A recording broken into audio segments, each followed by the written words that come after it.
Everyone আসসালামু আলাইকুম welcome back to my another video. সবাই কেমন আছো?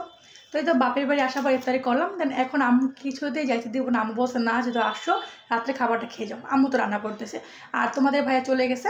তো এখানে আমি বসে আছি কারণ তোমাদের ভাই আসবে, দেন তারপরে খাওয়া দাওয়া করে একবারে চলে যাবো। তো দেখো আলহামদুলিল্লাহ সবাই মিলে একসাথে ইফতারি করলাম। ইফতারির পরে আম্মু কী কী রান্না করে খাওয়ালো সেটা শেয়ার করবে এই ব্লগে। তুমি স্কিপ না করে দেখে থাকো ভিডিওটা, আশা করি তোমাদের কাছে বেশ ভালো লাগে। যখনই সাবিহা নানার বাড়ি আসে সবাই তো সাবিহাকে নিয়ে কাড়াকাড়ি, মানে কার থেকে কে কুলে নেবে এরকম একটা যুদ্ধ লেগে যায়। আর এখন তো মাশাআল্লাহ আমার মেয়ে সবাইকে চিনে, সবার কুলে যায়। আর আগে তো কারো কুলে যেত না, সারাক্ষণ শুধু কান্নাকাটি করতো।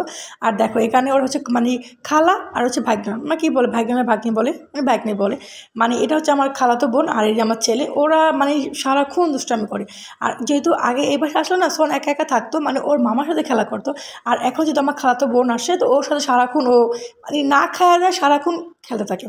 আর দেখো ওদের এই সুন্দর মুহূর্তগুলো দেখতে কিন্তু বেশ ভালোই লাগে। আর জানো কি হয়েছে, এখানে তো মানে আমার আম্মু আর আমার খালামণি একটা যুদ্ধ, মানে মানে যুদ্ধ না, আসার কথা কি, আম্মু রান্না করছে দেখো কত কিছু, মানে লতি রান্না করছে ইলিশ মাছের মাথা দিয়ে, শোল মাছ রান্না করছে, আবার শোল মাছ বেগুন দিয়ে রান্না করছে, ইলিশ মাছ ভাজা। কিন্তু না, এইগুলো কিছুই খাইতে পারলাম না, কারণ আমার খালামণি আবার উপরে এসে রান্না করতেছে, বলেছে না আমাদের বাসার শরীর এখনও কখনো খায় নাই, তো আজকে আমিই রান্না করি। এদিকে তো আমি উপরে আসলাম, বাসা থেকে আমার খালামণি অলরেডি পোলা মাংস বসাই দিছে, বলতেছে না আজকে 2 মেয়ে জামাই আমার বাসায় খাইবো, মানে আমার হাজব্যান্ড আর হচ্ছে হরজন। তো এই যে আমার খালা রান্না করছে, তো আম্মুকে বললাম যে তোমার এখানে আসে খাওয়া হইব না, আজকে তোমার এখানে খাবো না, আজকে খালামণি ওখানে খাবো। মানে জামাই নিয়ে এখন 2 শাশুড়ির টানাটানি। আমি বলে আমাদের এখানে খা, আর খালামণি বলে না আজকে আমাদের উপরেই খাইবো। তো যার কি এখানেও আর কিছু খাওয়া হলো না। তারপর তোমাদের ভাই গেলো নামাজ পড়তে। তো আম্মু তো এত তো আইটেম রান্না করছে, বাট তারপরেও কিন্তু খাইতে পারলাম না, কারণ আমার খালামণি রান্না করতেছে। আর দেখো এখানে হচ্ছে আম্মু না খালামণি, আমার খালামণি এখানে মুরগি বসাইছে। আজকে খালামণি রান্না করছিল মুরগি, পোলাও, তারপর হচ্ছে মাছ, তারপরে সেমাই আর হচ্ছে সালাদ।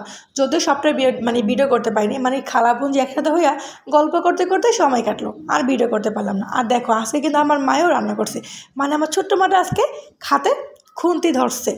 তো এটা হচ্ছে মেয়েদের জীবন, কিন্তু মেয়েরা যতই যা লেখাপড়া হোক যাই হোক না কেন, মেয়েদের ওই একটা বয়সে আসে ওই রান্নাঘরেই ঢুকতে হয়। দেখো এখানে তো আমার খালামণি খুব পরিমাণে মাথা ব্যথা ছিল, তারপরও মানে সব বাপ মাই চায় মেয়েদের সুখে রাখার জন্য স্বামীকে ভালো মতো আপ্যায়ন করতে। তো দেখো এখানে তো আমার খালামণি রান্নাবান্না করলো, তো রাত্রে খালামণি ওখানে খাইলাম, খাওয়ার পরে আসলাম ঠিক 11:30টার মধ্যে বাসায়। তো ওখানে আর কোনো ভিডিও করা হয় না, খাওয়া দাওয়া খেলাম, সবার সাথে গল্প টল্প করতে করতে কীভাবে সময়টা কাটলো আর কোনো ভিডিও করতে পারলাম না। এই তো এখন বাসায় আসলাম, আজকে আমি খুবই ক্লান্ত, বাপের বাড়ি শ্বশুর বাড়ি দৌড়াদৌড়ি, কী যে একটা অবস্থা। তো যাই হোক তোমাদের কাছে ব্লগটা কেমন লাগলো অবশ্যই কিন্তু কমেন্ট জানি। ছোট্ট একটা ভিডিও তোমাদের মাঝে শেয়ার করলাম। আশা কথা কি এই মুহূর্তগুলো তোমাদের মাঝে মানে শেয়ার করতে আমার কাছে বেশি ভালোই লাগে। এই তো বলতে বলতে আজকে আমাদের 6টা রোজা কমপ্লিট হয়ে গেল।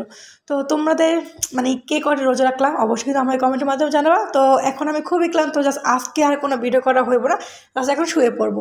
তো এখানে হচ্ছে 2 শাশুড়ি মিলে এখন জামাই আপ্যায়ন করলো। দেন দেখা হচ্ছে নেক্সট ভিডিওতে। আজকের মতো টাটা, আল্লাহ হাফেজ, গুড নাইট।